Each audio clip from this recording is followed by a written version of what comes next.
La Agencia Vasca de Meteorología ha activado la alerta naranja por una dana que ya nos está afectando y que provocará fuertes tormentas en todo el territorio. En las zonas interiores de Vizcaya se esperan más de 30 litros por metro cuadrado y rachas de viento de hasta 160 kilómetros por hora. A esta hora, el aeropuerto de Loiu ya ha procedido a desviar 12 vuelos y no se prevé ningún nuevo aterrizaje en lo que queda de mañana. Hoy tenemos con nosotros a José Antonio Pérez Ledo, escritor y guionista, con el que vamos a hablar sobre La Quiebra, la nueva ficción sonora que ha estrenado con Podium Podcast. Hola, José Antonio, bienvenido. Hola, ¿qué hay? Encantadísimo de estar. Si desaparece el dinero, ¿qué consejo le darías a los guionistas? Correr. Con- Pero a los guionistas y a cualquier persona. Yo creo que los guionistas estaríamos en una situación especialmente vulnerable porque por los guionistas que yo conozco, la inmensa mayoría, por lo que sea, no sabemos destilar agua, no sabemos de carpintería, no sabemos de caza. Entonces yo creo que, o sea, en esa circunstancia, si tú no eres cazador, eres cazado. Así que creo que el consejo es correr. Yo parto de un sitio en el que, bueno, yo me estoy haciendo amigo vivo en un pueblo y me estoy haciendo muy amigo de gente con armas. Y bueno, ese es mi plan. La Quiebra es un podcast que comienza con la hipótesis de qué ocurriría si desaparece el dinero, en principio, de los bancos. Estamos por el capítulo 3, yo por lo menos, así que todavía no Yo voy, sabemos yo voy, cómo. yo voy por el 4. Tampoco te creas tú que se está Pero, montando, está tan pegado a la emisión que me he ido del 4 solo por ahora. bueno, pero escritos están. Hombre, sí, que esto Ah, están hace mucho ya. vale, vale, vale. No, no, no, O sea, yo no. sé cómo acaba, sí. Si tú preguntas si yo sé cómo acaba, yo sé cómo acaba, sí. Bien, no nos lo cuentes, no Vale. queremos saberlo, pero sí que me interesa mucho empezar hablando de esta cosa que tienes tú en la ficción sonora, que es trabajar el high concept, ¿no? Tener una idea muy potente y sin embargo casi todas tus ficciones sonoras se llevan hacia lo local. Todas comienzan con como un acontecimiento muy grande, pero sin embargo tú cuentas ese acontecimiento desde pequeñitas historias un poco a lo Berlanga, ¿no? Diríamos, ya lo Azcona, ¿no? Mm. Sacando el punto más local. ¿Cómo haces ese trabajo? ¿Empiezas siempre con un high concept y luego lo vas llevando hasta encontrar una historia que te llame la atención, que te guste? ¿O más bien empiezas con esa historia y luego se transmite hacia algo más grande? Pues en todos los casos ha sido la primera opción. O sea, primero el concepto grande y luego llevarlo a lo pequeño. De hecho, fíjate, el Gran Apagón nace porque yo hago un programa de ciencia en la 2 que se llama Órbita Laica. Ujú. Y en una estábamos haciendo, pues sería la segunda temporada, estábamos empezando, ya vamos por la 10ª. Y uno de los colaboradores, una de las secciones de ese programa fue las tormentas solares, las tormentas geomagnéticas precisamente. Y se explicó pues que era una tormenta geomagnética, cómo el plasma del Sol, el viento solar impactaba con la Tierra, y se habló de lo que era una tormenta solar y lo que podía provocar, y de hecho lo que había provocado ya en el pasado en el mundo, ¿no? El evento Carrington, bueno. Y se habló de que ahora el mundo era más vulnerable incluso que en los tiempos del evento Carrington porque ahora dependíamos de satélites. Y los satélites, algunos, bueno, todos están menos protegidos que la superficie de la Tierra porque está más arriba, ¿no? Menos protegidos por la atmósfera. Entonces una tormenta solar de intensidad suficiente podría inutilizarlos y por tanto podría provocar una especie de caos global donde la tecnología cayese. Contamos eso en el programa y pensé, esto que yo sepa no se ha hecho. Y la verdad es que a día de hoy no sé yo creo que se habrá hecho seguro, que se habrá alguna novela o algo, pero bueno, el hecho es que yo no la conocía. Así que dije, bueno, pues así nace el Gran Apagón. Y luego, claro, esa gran historia la llevo a tierra, pues una casa en Galicia, una prisión en Caracas, lo que sea. Y en el caso de esta ficción sonora fue porque yo llevaba ya bastante tiempo leyendo entrevistas a filósofos que hablaban, algunos filósofos del apocalipsis, que hablaban de que una crisis que está ahí en el horizonte, más allá de la climática, que es la evidente, y a la que casi seguro o bueno, al menos nos podemos enfrentar, es la caída de Internet, básicamente. Internet lo consideramos seguro, todos, pero básicamente tiene pies de barro. Y una serie de pequeñas catastróficas desdichas, y tampoco demasiadas, unas poquitas, podrían provocar una caída de Internet, ¿no? A veces se caen los servicios de Google una tarde, que se cae Gmail y todos los productos asociados de Alphabet, y se monta, yo no sé cuánto dinero pierde el capitalismo global cuando en una tarde se cae Google, pero seguro que no es poco dinero, ¿sabes? Y claro, que se caiga Google, que se caigan todos los productos de Google nos parece algo inconcebible. Se cae WhatsApp, el otro día se cayó esto de compartir dinero, ¿cómo se llama? La aplicación esta de compartir, de pasar dinero de una persona a otra. El Bizum, ¿no? Bizum se cayó durante unas horas. Claro, esos son como pequeños destellos, ¿no? Pero muchos filósofos hablan de esa posibilidad, ¿no? De que se caiga toda Internet. Y digamos, una de las afectaciones graves de esa caída de Internet sería la desaparición del dinero. El dinero es una convención, no existe o sea, yo no sé cuánto dinero tengo ahora mismo encima en casa, pero poco. Lo que tengo es ceros y unos en algún servidor de Dios sabe dónde, donde BBVA haya decidido ponerlos. Si eso se chafa, yo me arruino. Si se chafan todos, se arruina el planeta entero. Entonces, a mí, yo leía eso y decía, joder, realmente es interesante y además es un miedo que creo que nos apela a todos, ¿no? Imagínate.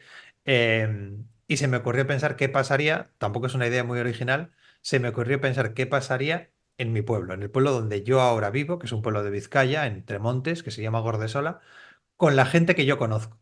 ¿Cómo reaccionaría la gente de mi pueblo? Donde hay, en la realidad y en la ficción, una oficina bancaria, una pequeñísima oficina bancaria que solo abre unas horas por la mañana y donde hay una sola persona y que sin embargo tiene bastante dinero. O sea, tiene una cámara corazada con bastante dinero. Y pensé, vaya, es un escenario interesante. Y a partir de ahí empezaste a jugar. Eso es. Claro, mi pregunta ahora es, después de este high concept que has creado, ¿tu relación con el dinero ha cambiado? No. No, en absoluto. No, o sea, sí, no lo he sacado del banco para meterlo debajo del colchón, no. Igual que cuando hice el apagón tampoco compré pilas ni latas de conserva, o sea, no. O sea, que eres un buen consejero, pero luego no te aplicas mucho de las Hombre, cosas que has... tú imagínate, entonces los escritores de ciencia ficción tendrían que vivir en una cueva, por norma general, ¿no? Todos Ya, los, todos los que escriben ficción especulativa, que en realidad yo esto no lo llamo nunca. O sea, sí es verdad que se usa mucho lo de distopía y ficción apocalíptica y tal, que a mí no me gusta mucho. Yo prefiero hablar de ficción especulativa. Es ficción especulativa, es decir, ciencia ficción, ¿no? Que que me bueno, gusta más eso. que realmente, eso lo hablábamos con Polo Menárguez, realmente una ficción especulativa es un y si de los que hemos Eso es. trabajado toda la vida los guionistas, es un y si sucede esto, lo que pasa es que hay acontecimientos que no creemos que sean tan reales, pero Mm. realmente, como tú dices, esto puede pasar mañana mismo y también lo vimos con la pandemia, ¿no? Que de repente algo que nos parecía ciencia ficción ocurre enseguida en la vida. Respecto a la quiebra, hay una cosa que me gusta mucho por ahora y es que todos los personajes están muy bien definidos y hay como un trabajo por parte tuyo de que cada uno de los personajes tenga como su propia idiosincrasia y que sea, para mí, que soy consumidor de ficción sonora, muy fácil identificarlos. ¿Tú lo trabajas así? ¿Trabajas de forma diferente cuando haces personajes para ficciones sonoras y para una novela o para un guión de series? Bueno, lo trabajo yo creo que igual, pero en el caso de la quiebra hay truco, porque el trabajo lo ha hecho Dios, porque toda esa gente existe en la realidad. No se Ajá. llaman así, pero toda esa gente existe. La gente que sale en la quiebra, de hecho, hay una persona de mi pueblo, Araceli, que ayer me preguntó, oye, me voy a morir. ¿Vale? Porque digamos que el capítulo 3 acaba con un cliffhanger sobre Araceli y me lo preguntó por la calle. Ayer domingo por la tarde estaba con el niño jugando al fútbol, vino y me dijo, oye, me voy a morir. Y mi hijo me miraba en plan, ¿qué sabe mi padre que no Mi, sabe el resto de padres, ¿no? mi padre es Dios, yo creo que pensaría, ¿no? Tiene la capacidad de darle la vida o matar a la gente. ¿Y cómo se la ha tomado Araceli? O sea, ella sabía ya, porque hay este No, no, peso. Araceli no sabe nada. No, Araceli no sabía nada, ¿no? Otros, digamos que la gente más cercana a mí sí sabía que iba a salir una. Están los nombres cambiados, pero por Ujú. ejemplo hay un personaje muy importante en la ficción que es un hombre que esto sale ya en el primer capítulo, así que no destrozo nada. Una persona que está cazando, un hombre que está cazando, y en cuanto se entera del incidente, entra en el banco con la escopeta de caza. Ese es un persona, es un amigo. Es una persona muy Muy cercano. identificable del pueblo que yo creo que llegado el caso reaccionaría así. Ajá. No Y se no, llama igual, obviamente, pero y no tienes ese peso de la responsabilidad, porque yo creo que los guionistas, cuando escribimos sobre hechos reales, siempre tenemos un peso de intentar ser al menos dignificadores de esa realidad, pero especialmente cuando trabajas con personas que conoces. ¿Te has sentido un poquito más responsable a la hora de escribir esos personajes que a lo mejor en el Gran Apagón, cuando hablas de eso, de una cárcel en Caracas? No, porque bueno, al final es una broma, es una ficción. Quiero decir, yo Ujú. asumo que todo el mundo va a asumir que es una ficción. Pero lo que sí he notado es que los personajes son más complejos porque como pienso en personas reales, no caes en el cliché o es más difícil que caigas en el cliché. Porque a nadie es muy malo, alguien porque tenga muchas armas en casa no es un fanático ni un fascista, no tiene por qué ser, puede serlo, pero no tiene por qué serlo, de hecho puede ser incluso lo contrario. Digamos que yo creo que los personajes de La Quiebra tienen muchas aristas precisamente por eso, porque están muy inspirados en personas reales que conozco y entonces, pues bueno, pienso, ¿qué pasaría qué haría este hombre o esta mujer en esta circunstancia? Y cuando pasase algo inevitable, ¿cómo reaccionaría? Y seguramente no reaccionaría como si fuese un personaje inventado que pues seguiría siendo malo, más malo. No, no, no, haría lo que yo creo que haría este tío. ¿Y es más fácil trabajar así? O sea, tu trabajo como guionista y creador de personajes, aparte de enriquecer mucho el guión, ¿a ti te ha servido para que funcione mejor de alguna manera tu forma de escribir? Yo creo que a la hora de construir personajes, yo diría que sí. Yo diría que sí, que lo que me ha sido más fácil porque pensaba claramente en personas reales, luego alejándolas, por supuesto. Pero también es enriquecedor para el guión, ya te digo. Creo que hace que los personajes sean mucho más sólidos. Yo creo que los personajes, por ejemplo, en El Apagón eran más personajes al servicio de la trama, hacían lo que tenían, lo que necesitaba que hicieran la trama, y aquí, sin embargo, creo que están más vivos y creo que son más imprevisibles. Creo que lo que pasa es más imprevisible en la serie porque los personajes son más reales, entonces creo que no pasa exactamente lo que esperas que pase en la historia, porque los personajes no hacen lo que haría un personaje de ficción, sino que hace algo inesperado, que seguramente es lo que haríamos todos en esa circunstancia, o mucha gente. Sí, porque es una circunstancia un poco que no queremos pensar en ella, ¿no? Hay un tema que hemos hablado ya con Manuel Bartual y Sí, con Juanjo Ramírez Mascaró cuando estuvo aquí y con Polo Menárguez, y es sí. que la ficción sonora empasta muy bien con la ciencia ficción, ciencia especulativa, etcétera, etcétera. Más allá del tema presupuestario, que es algo que ya sabemos Sí. que pesa mucho. Pero ¿por qué encaja tan bien la ciencia especulativa, la ciencia de ficción? ¿Qué hay que encaje también en el mundo sonoro? Pues yo creo que es lo mismo que hace que la literatura de ciencia ficción y la literatura especulativa haya tenido históricamente tantísimo peso, ¿no? Y es que el audio permite imaginar. Entonces, si tú construyes escenarios imaginarios y mundos imaginarios a través del audio, le estás regalando al oyente la posibilidad de que sea él o ella quien cree, quien materialice en su mente ese escenario imaginario, ese mundo imaginario. Y creo que eso es algo que obviamente el cine también te lo permite, pero en el cine tienes que hacerlo. No hay hueco para la imaginación. Es toma, este es el mundo del futuro. Aquí lo tienes, ¿vale? Aquí no, aquí es. Así suena el mundo del futuro. ¿Vale? Ahora tú imagínatelo, ¿no? En La Quiebra, por ejemplo, y también es verdad que luego el audio te permite hacer, digamos, tener una serie de recursos que son muy ricos y que en una historia, digamos, pequeña o más íntima, pues a lo mejor no tendrían tanto sentido. Sin embargo, una historia más grande o más impactante, pues funcionan mejor. Toda la quiebra pasa en tiempo real durante una tormenta enorme en el pueblo, ¿no? Claro, es un elemento dramático y sonoro poderosísimo, una tormenta que al principio de la serie se va acercando, va creciendo a medida que aumenta la intensidad dramática de la serie y al final no creo que se lo estropee a nadie, al final la tormenta pasa. No digo cómo acaba la crisis, pero la tormenta pasa.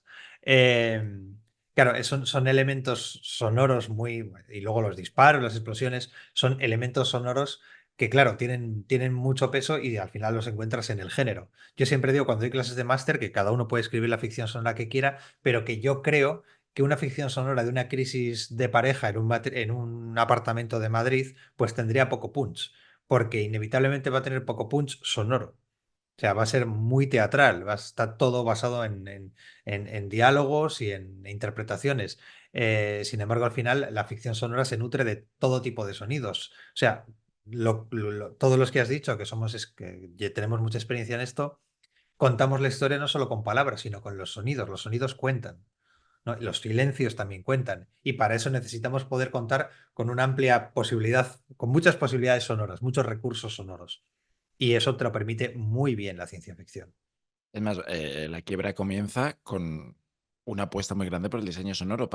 Los primeros 2 minutos, yo creo que son Sí. casi solo de diseño sonoro. Hay un par de voces, pero no hay como ese narrador que viene y dice, voy a contar esta historia, sino que hay mucho diseño sonoro. ¿Cómo? Eso, antes de nada, ahí por dar el mérito a quien lo merece, eso es trabajo todo de Teo Rodríguez. Eso Mm, no está en guión. El guión del primer capítulo empieza directamente con un informativo donde se informa de que viene una dana, la Agencia Meteorológica Vasca, Euskalmet, informa de que viene una dana a la parte central de Vizcaya, que no hay que coger los coches y tal. Y él apostó por hacer, igual que hizo en La Firma de Dios, una especie de larga introducción entre la música, la textura sonora y la voz que es fantástica porque para lo que sirve, ahí me la mandó y me dijo, ¿qué te parece? Y le dije, pues me encanta. Lo que sirve es para ponerte en el tono de la historia de forma clarísima, clarísima. Para cuando empieza a hablar uno de los actores o de las actrices, en este caso, tú ya ves que eso de risa no va a ser y que ahí va a pasar algo con mucho gravitas, con mucho peso, ¿no? Tanto como esos graves que él mete. Bueno, pues justo esta era mi pregunta. Vamos a la técnica. ¿Cómo escribes, en qué formato escribes tú los guiones de ficción sonora? Porque hablando pues eso, con Manuel y con Polo, nos decían que ellos escribían como si fuera un audiovisual. Es más, Polo nos contó que primero intentaron hacer como una especie de cómo sería un guión sonoro y que luego al revés dijeron, no recuerdo si fue Teo Rodríguez, pero el diseñador sonoro de La Esfera dijo, no, no, no, tú escribe como escribirías un guión cinematográfico que yo luego añadiré el diseño sonoro. ¿Cuál es tu forma de trabajar con Teo Rodríguez, con el diseñador sonoro? Yo, tanto con Teo como antes con Ana, la directora del Gran Apagón y de Guerra 3, yo al principio empecé a escribir como si fuera audiovisual.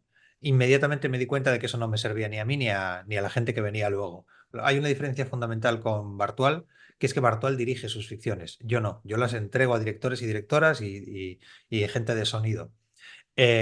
Y al mismo tiempo yo soy una persona muy pesada. Es decir, antes he dicho, en La Quiebra hay una tormenta. Sí, pero hay una tormenta, pero yo acoto los truenos. Hay un diálogo y pongo trueno. Diálogo, diálogo, trueno, se acerca. Vale, yo acoto ese nivel.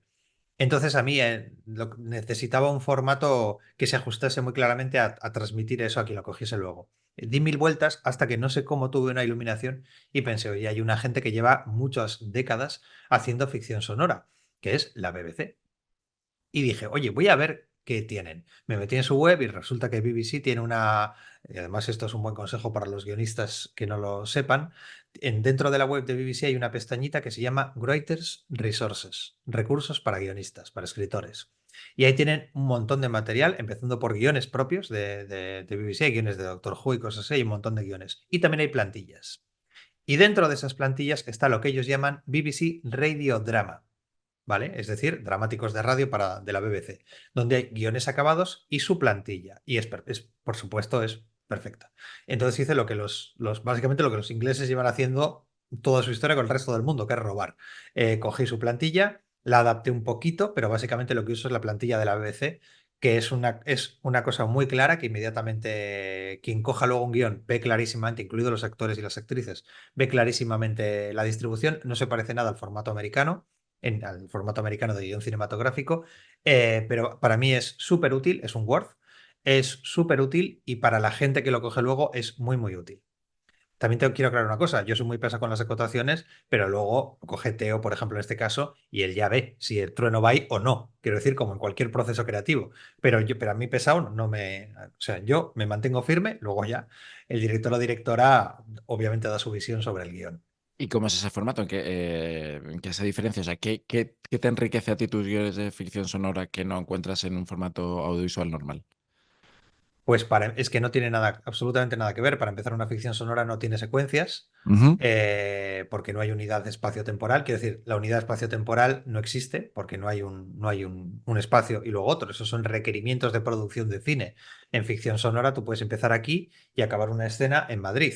Y en esa ficción yo te cuelgo, en esa escena yo a ti te cuelgo, me meto en un taxi, hablo con el taxista, me meto en el aeropuerto, vuelo y llego a Madrid. Y eso puede ser una sola escena. En cine serían, no sé, 25 secuencias, sería un sin Dios. Pero eso no tiene sentido estructurarlo así, porque no hay que rodar en sitios, no hay exterior ni interior. No hay día, tarde, noche. Esos conceptos no existen en ficción sonora. Lo único que hay es sonidos y palabras. Entonces, este formato está enfocado a sonidos y palabras. Solo sonidos y palabras. Y digamos que cambia completamente la forma en que escribes.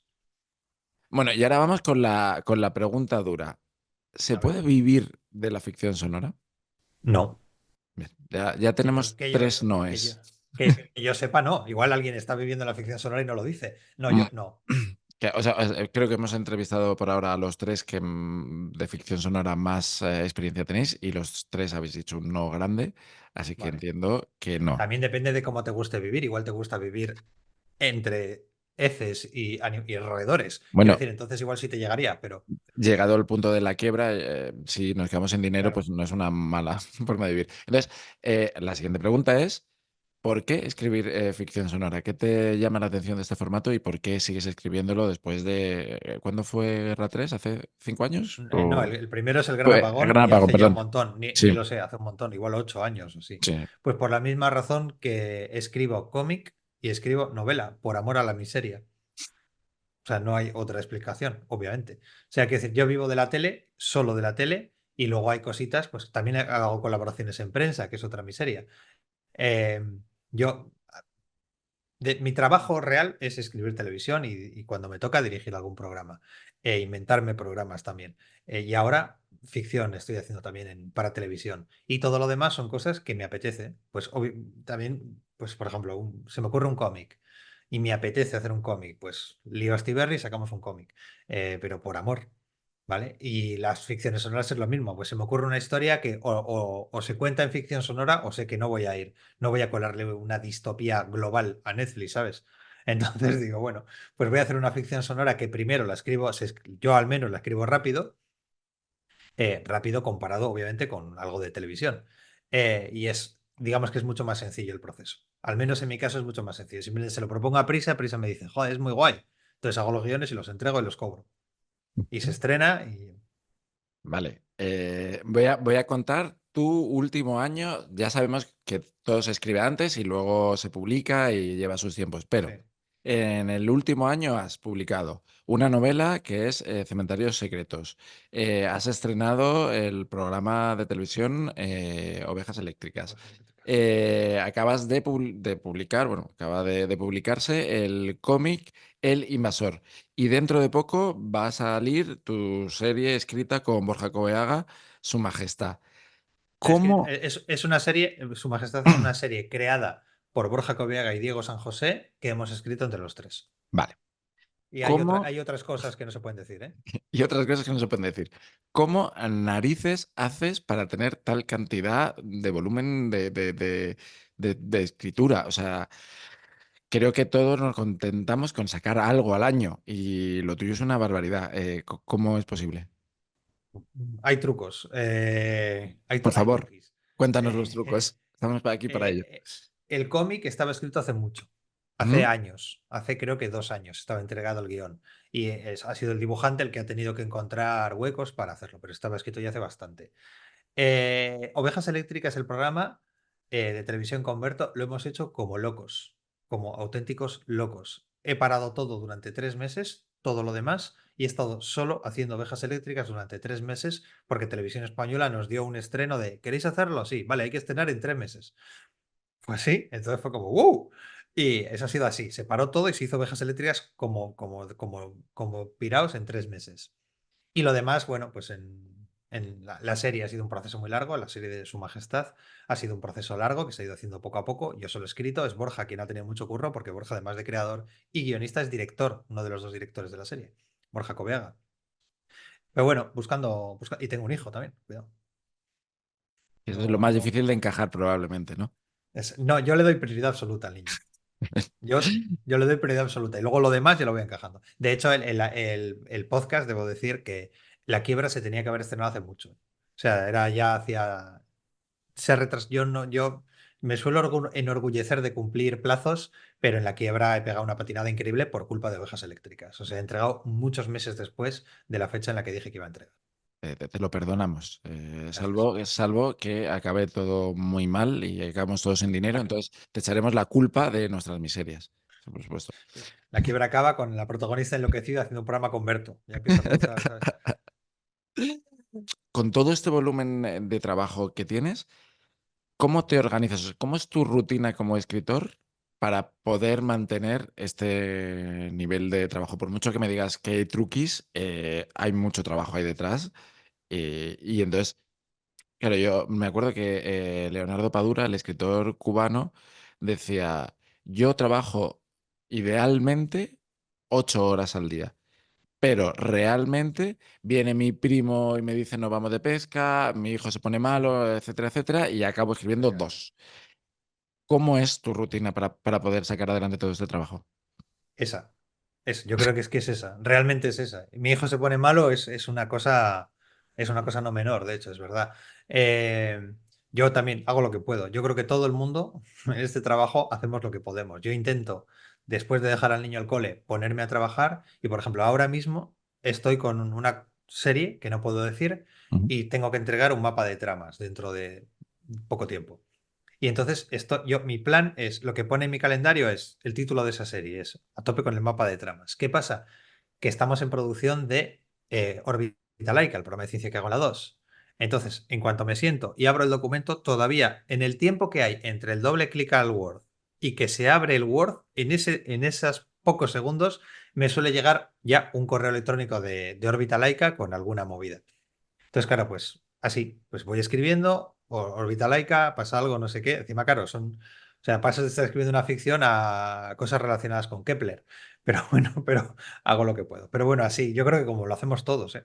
Como lo hacemos todos. Y luego cuando hay algún proyecto, pues que requiere una especial intensidad, como pasó en Ovejas Eléctricas, intento organizarme para parar todo. O sea, durante los meses necesarios, porque si no directamente es que no saldría, no, y ahí no puedes llegar tarde porque es un programa y hay que grabar cuando hay que grabar. En este caso teníamos las fechas de Berto y las fechas de emisión. Entonces, y yo ya. escribí muchísimo en ese programa también. Pues ya no te vamos a robar más tiempo, que tienes que entregar el mapa de tramas. ¿Ves? Esto es lo que me pasa. Estoy con el mapa de tramas, y una entrevista con los guionistas, el niño se pone malo, la vida real. Bueno, no sabemos con qué productora estás, pero desde aquí pedimos perdón y agradecemos a esa productora que puedas entregar un par de días tarde. Muchas gracias, José Antonio. A ti. Seguiremos escuchando La Quiebra y esperemos que nunca suceda. Un placer Esperemos. tenerte en Blog Guionistas y ya nos reuniremos alguna vez en En el persona, podcast, ¿no? en personas en el podcast, a ver si con su majestad puede ser posible. Muy bien. Muchas gracias. Gracias.